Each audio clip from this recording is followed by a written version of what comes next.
नमस्कार। आप देख रहे हैं पॉलिटिकल पिच। पॉलिटिकल पिच पे आज हम चर्चा करते हैं बिहार के मुख्यमंत्री नीतीश कुमार की। नीतीश कुमार के बारे में एक कहा जाता है कि जब जब वो असहज होते हैं तो कोई बड़ा राजनीतिक निर्णय लेते हैं। चाहे वो 2013 में नरेंद्र मोदी के विरोध के नाम पर एनडीए छोड़ने का विषय हो, या फिर 2017 में महागठबंधन छोड़कर फिर से बीजेपी के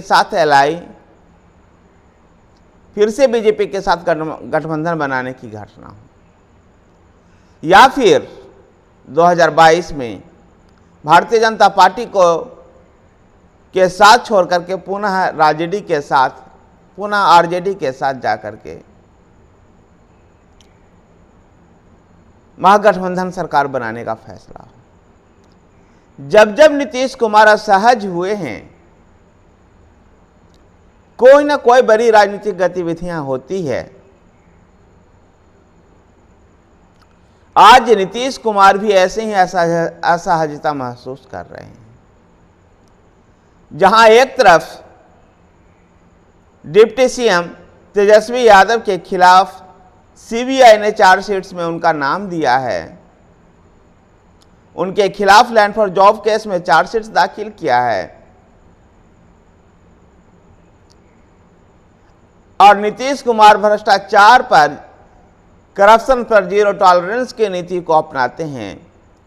ऐसे में एक भ्रष्टाचारी व्यक्ति के साथ मंत्रिमंडल में सीट शेयर करना संभवतः नीतीश कुमार के लिए बड़ा असहज वाली परिस्थितियां हैं। तो दूसरी तरफ जिस प्रकार से शिक्षा मंत्री चंद्रशेखर और शिक्षा विभाग में वरिष्ठ अधिकारी के पाठक के बीच में जिस प्रकार से कहासुनी हुई, वो भी उचित प्रतीत नहीं होता है। उससे भी नीतीश कुमार नाराज हैं। जिस प्रकार से के पाठक को उन्होंने शिक्षा विभाग में भेजा था और शिक्षा विभाग का आमूलचूल परिवर्तन की बातें के पाठक कर रहे हैं।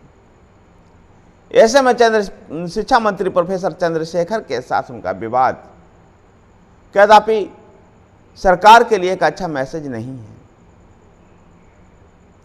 तो सरकार के द्वारा शिक्षक भर्ती का निर्णय बीपीएससी के द्वारा लेना, उसके एग्जाम को बीपीएससी हैंडल करेगी, इस निर्णय को लेने से भी सरकार के ही कई और सहयोगी दल, जिसमें मुख्य रूप से कम्युनिस्ट पार्टियां भी नाराज है।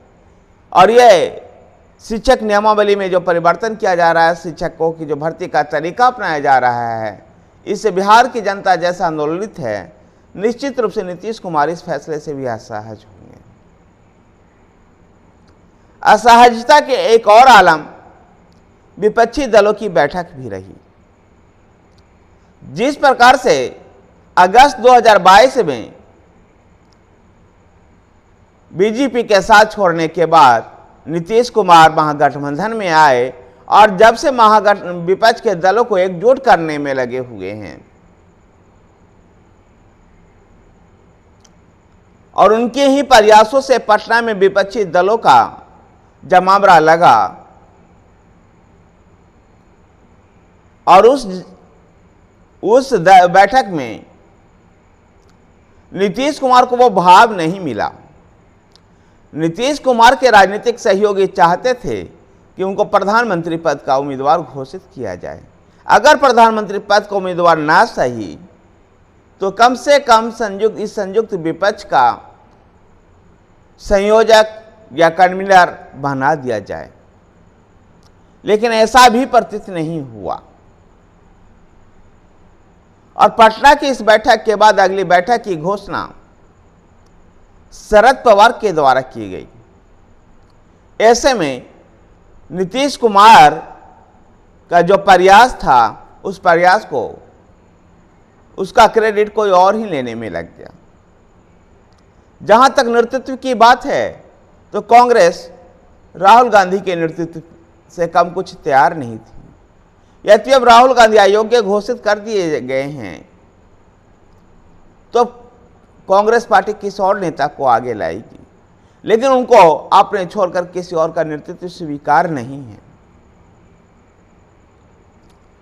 ऐसे में नीतीश कुमार ऐसा सहज भरे ये जो दौर चल रहा है, नीतीश कुमार की असहजता का जो मैंने 4-5 नमूने दिए आपको, इससे निश्चित रूप से बिहार की राजनीति में नीतीश कुमार एक बड़ा फैसला फिर से लेने वाले हैं। यद्यपि वो फैसला क्या होगा ये कहना मुश्किल है, लेकिन जहाँ तक मैं राजनीति को समझ रखता हूँ, वहाँ तक मेरी राजनीतिक समझ ये बताती है कि नीतीश कुमार के लिए भारतीय जनता पार्टी के साथ गठबंधन का रास्ता बिल्कुल बंद हो चुका है।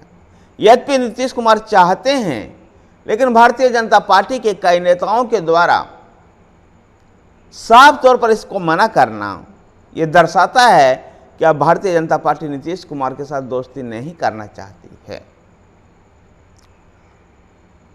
यद्यपि केंद्रीय नेतृत्व की बातों को अभी मैं नहीं कह सकता हूं, अगर केंद्रीय नेतृत्व नीतीश कुमार से गठबंधन चाहेगा तो बिहार के स्थानीय नेताओं को इसको स्वीकार करना होगा, लेकिन मौजूदा हालात को देखते हुए लगता नहीं है कि केंद्रीय नेतृत्व भी नीतीश कुमार के साथ फिर से एक बार साथ चलने का निर्णय ले। ऐसे असहजता भरे माहौल में नीतीश कुमार के साथ अगर भारतीय जनता पार्टी का भी रास्ता बंद होता है तो उनके लिए विकल्प है कि या तो वो इसी सरकार के साथ कंटिन्यू करें और अपने जितना अधिक अपनी पार्टी को और अपने खुद को जो डैमेज हो सकता है उस डैमेज को वो आंख मूंद करके देखते रहें, या फिर विधानसभा भंग कर एक नए मध्यवर्ती चुनाव में बिहार को ले जाया जाए, लोकसभा के साथ एक मध्यवर्ती चुनाव बिहार में भी हो। ये भी एक विकल्प बचता है। यद्यपि कहना यह मुश्किल है कि नीतीश कुमार किस विकल्प को अपनाएंगे। हाँ, असहजता ने उनको बड़े राजनीतिक निर्णय लेने के लिए मजबूर किया। नरेंद्र मोदी के साथ असहजता ने उनको भारतीय जनता पार्टी छुड़वाई, तो दूसरी पार भारतीय जनता पार्टी भी के साथ छोड़ने का कारण भी भारतीय जनता पार्टी ही रही। जिस प्रकार से अपने दल के अधिक सीट होने के कारण नीतीश कुमार को एक मुख्यमंत्री के रूप में भारतीय जनता पार्टी के द्वारा वो सम्मान नहीं मिल रहा था, और भारतीय जनता पार्टी के कई प्रदेश स्तरीय नेता खुलेआम नीतीश कुमार की आलोचना कर रहे थे। इस असहज होकर नीतीश कुमार उस गठबंधन से बाहर निकले। तो आरजेडी 2017 में महागठबंधन तोड़ने का पीछे भी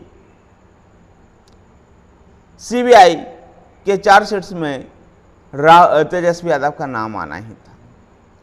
अब फिर से ये सारी परिस्थितियां निर्मित है। नीतीश कुमार क्या फैसला लेंगे ये देखना अभी दिलचस्प है, लेकिन इतना कह सकते हैं कि कोई बड़ा निर्णय बिहार में नीतीश कुमार लेने वाले हैं, कोई बड़ा राजनीतिक निर्णय लेने वाले हैं, क्योंकि नीतीश कुमार इस समय असहज महसूस कर रहे हैं और उनकी असहजता किसी बड़े राजनीतिक निर्णय की ओर इशारा कर रही है।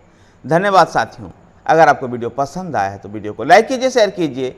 हमारे साथ बने रहने के लिए हमारे चैनल पॉलिटिकल पिच को सब्सक्राइब कीजिए। धन्यवाद।